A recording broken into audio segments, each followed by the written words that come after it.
उसका नाम है अलेक्जेंडर। अलेक्जेंडर जो कि आज तक का बेहतरीन लीडर रहा है। उसने बहुत से ऐसे काम किए हैं जो कि अप्रिशिएट करने वाले हैं। मूवी की स्टार्टिंग होती है पास्ट के एक ऐसे सीन से जहाँ पर हम एक राजा को देखते हैं। राजा की वाइफ जिसका कैरेक्टर एंजेलिना जोली ने प्ले किया है, अलेक्जेंडर को बर्थ देती है। लेकिन राजा और बाकी सब लोगों का कहना होता है कि अलेक्जेंडर राजा का नहीं बल्कि जियूस का बेटा है। जियूस जिसे गॉड भी माना जाता है। तभी सब लोग सोचते हैं कि अलेक्जेंडर में सुपर पावर्स होंगी जो कि राजा के पास नहीं और जियूस के पास है। इस बात की वजह से अलेक्जेंडर की मदर और उसके फादर में यानी राजा और रानी में बहुत लड़ाई होती थी। उनकी वैसे भी नहीं बनती थी जिसका अलेक्जेंडर पर बहुत बुरा इम्पैक्ट पड़ता था। वो हमेशा इस बात को लेकर उदास रहा करता था, लेकिन उसकी किस्मत अच्छी थी कि उसके पास एक बहुत अच्छा दोस्त था जो हमेशा उसके साथ रहता, उसकी बातों को समझता था। और तो अलेक्जेंडर भी उससे हर बात शेयर कर लिया करता था। वो दोनों बिल्कुल भाइयों की तरह रहते थे और हर टाइम एक साथ वक्त गुजारते थे। अब उस स्टेट के बच्चे बड़े हो रहे थे, तभी राजा को ख्याल आया कि इन्हें पढ़ाने वाला भी कोई होना चाहिए जो इनकी तरबियत अच्छी कर सके और उनको अच्छी बातें सिखा सके। तभी उन्होंने वहाँ पर बुलाया एक ऐसे टीचर को जिनका नाम था अरिस्तु।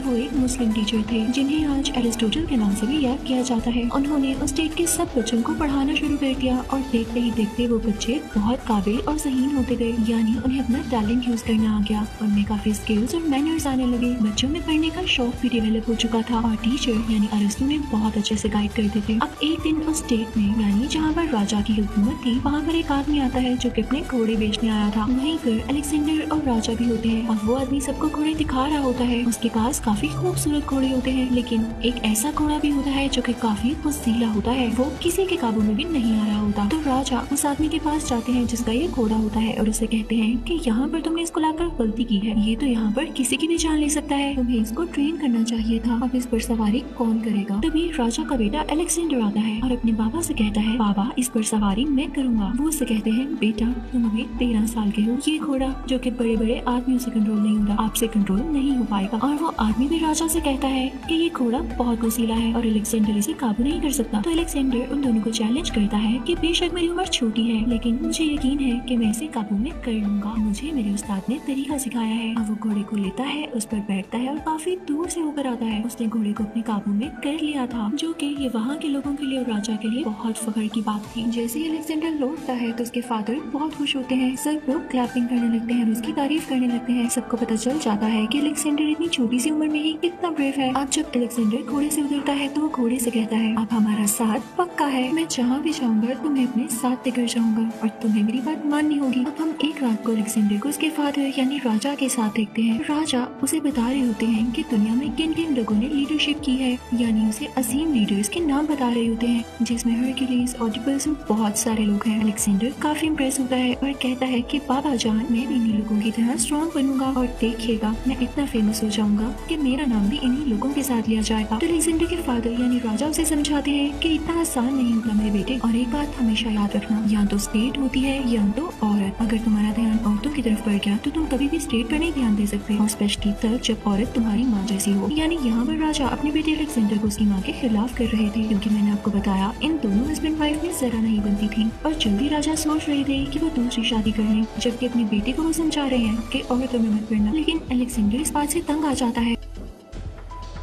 अब कुछ टाइम बाद हम देखते हैं कि अलेक्जेंडर के फादर ने दूसरी शादी कर ली है, पर राजा की दूसरी बीवी के अंकल यानी उसके चचा अलेक्जेंडर और उसकी मदर को बहुत बुरा कहते हैं और कहते हैं कि ये लोग बुरे होंगे तभी तो राजा ने मेरी भतीजी से शादी की है। इस बात पे अलेक्जेंडर को बहुत गुस्सा आता है और वो उस आदमी से कहता है कि आपकी हिम्मत भी कैसे हुई मेरी माँ के बारे में ऐसे लफ्ज बोलने की। तो उस लड़की के चचा कहते हैं, राजा अपने बेटे को समझा लो, ये मुझसे बदतमीजी कर रहा है। तो राजा अपने बेटे से कहते हैं, अलेक्जेंडर इससे माफी मांगो। अलेक्जेंडर कहता है, मैंने क्या किया है बाबा जान? इस आदमी ने मेरी माँ को मुझे बुरा कहा है और आप कह रहे हैं कि माफी भी हम मांगे। मैं माफी नहीं मांगूंगा। ये कहकर अलेक्जेंडर वहाँ से जाने लगता है तो राजा भी उसके पीछे पीछे जाते हैं पर गिर जाते हैं। तो अलेक्जेंडर उस औरत और उस आदमी से कहता है, आप मेरे बाप की हालत देख रहे हैं? इस औरत ने मेरे बाप से पैसे की खातिर शादी की है क्योंकि मेरा बाप अब बूढ़ा हो चुका है। राजा को बहुत गुस्सा आता है और वो अपनी बेटी अलेक्जेंडर को जेला वतन कर देते हैं, यानी उस स्टेट से निकाल ही देते हैं। अलेक्जेंडर का दिल टूट जाता है। सबसे पहले तो उसके फादर ने उसे छोड़ा, उसकी मदर को छोड़ा और अब जेला वतन कर दिया। यानी क्या वो अलेक्जेंडर अपनी बीवी से उनसे जरा प्यार नहीं करते।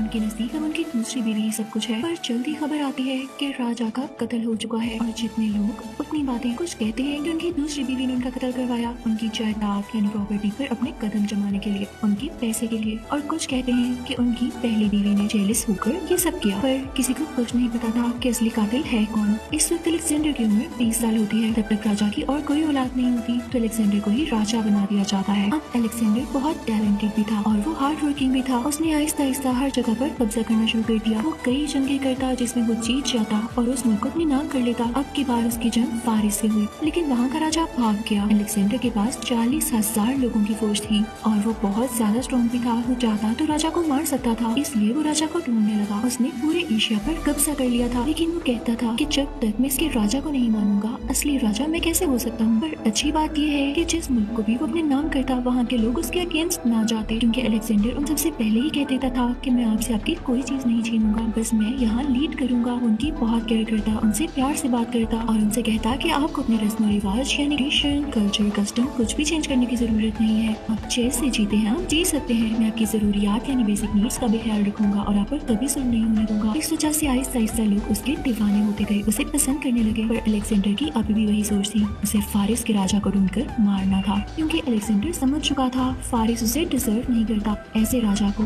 जो कि मुश्किल वक्त में अपने मुल्क को छोड़कर भाग गया है। ऐसे डरपोक राजा की जगह वही राजा बने तो ठीक है, लेकिन फिर ऐसा करना हुआ कि वो राजा डरकर कभी न लौटा और वहाँ के लोगों ने अलेक्जेंडर को अपना नया राजा तस्लीम कर लिया। कुछ ही साल बीतते थे, अलेक्जेंडर ने वहाँ की आम सी लड़की से शादी कर ली जो कि उसी कबीले की थी। इस बात की वजह से वहाँ के लीडर्स को और आसपास के शाही लोगों को बहुत गुस्सा आया कि अलेक्जेंडर इतना अजीम बंदा है और उसने आम सी लड़की से शादी क्यों की है। उनके मुताबिक शायद उसको उससे प्यार हो चुका था। और जब ये बात अलेक्जेंडर की मदर को पता चली तो उनको भी बहुत गुस्सा आया। वो चाहती थी कि अलेक्जेंडर अपने ही मुल्क की किसी लड़की से शादी करे, लेकिन अब अलेक्जेंडर अपने मुल्क नहीं लौटना चाहता था। उसके फादर के डेथ को भी 7 साल गुजर चुके थे, तो अब क्या फायदा। अलेक्जेंडर अपने साथियों से कहता है कि हम एक ऐसा सफर करेंगे जिसमें जो जो मुल्क भी आता जाएगा हम उस पर कब्जा करते जाएंगे और उसे अपना बना लेंगे। लेकिन जब वो लोग ये सफर शुरू करने वाले थे तो अलेक्जेंडर को एक सूप ऑफर किया गया, यानी उसको वो पीने के लिए सर्व किया गया। पर जैसे अलेक्जेंडर उसे पीने वाला था तो उसे पता चल गया कि इसमें जहर है, और जल्दी उसने ये भी पता लगवा लिया कि जहर मिलाने वाले कौन से लोग हैं। और ये बहुत हैरत की बात थी, यानी हैरान कर देने वाली बात थी कि जहर मिलाने वाला कोई और नहीं उसके अपने साथी थे।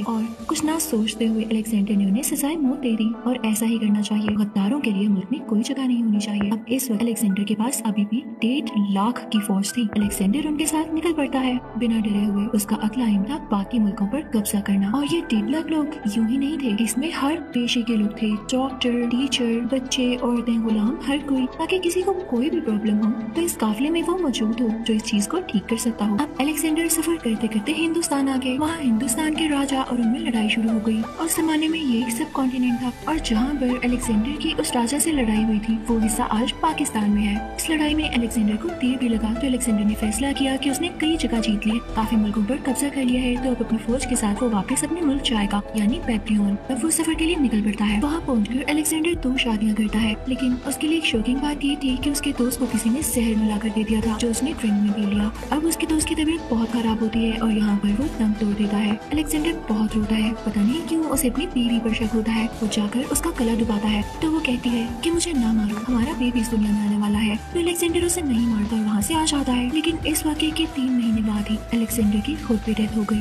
वो काफी कमजोर हो गया, उसे भी जहर दे दिया गया था। अब यहाँ पर सिकंदर के आसपास उसके खास लोग थे। मरने से पहले उसने 3 विशेष की कि ये मेरी वसीयत है, इसे याद रखना। पहला तो ये कि जब मैं मरूं तो मेरा जनाजा डॉक्टर यानी हकीम लेकर जाए, ताकि दुनिया को पता चल जाए कोई भी डॉक्टर या हकीम इंसान की जान नहीं बचा सकता जब उसका मरना लिख चुका गया हो। दूसरी ये कि जब मैं मर जाऊं तो मेरी कब्र यानी ग्रेव के इर्द गिर्द सोना, चांदी और मेरे पास जितनी भी दौलत है वो सब रख देना, ताकि सब देख लें मैं अपनी कब्र में एक सिक्का या एक चिन्ह तक नहीं लेकर जा सका, और ये सारी चीजें दुनिया में रह गई। तीसरी और आखिरी ख्वाहिश है जब मैं मर जाऊं तो मेरे हाथ मेरी कब्र से बाहर रखना, ताकि लोग देख लें अलेक्जेंडर यानी सिकंदर खाली हाथ आया था और खाली हाथ ही वापस जा रहा है। तो ये थी अलेक्जेंडर यानी सिकंदर आजम की कहानी, जिसको आज कौन नहीं जानता। सिकंदर के जाते ही उसकी पूरी सल्तनत तबाह हो गई। लालची लोगों ने सब कुछ खत्म कर डाला, पर सिकंदर आज भी सब लोगों को याद है। इसी के साथ ये मूवी भी खत्म होती है। Thank you for watching.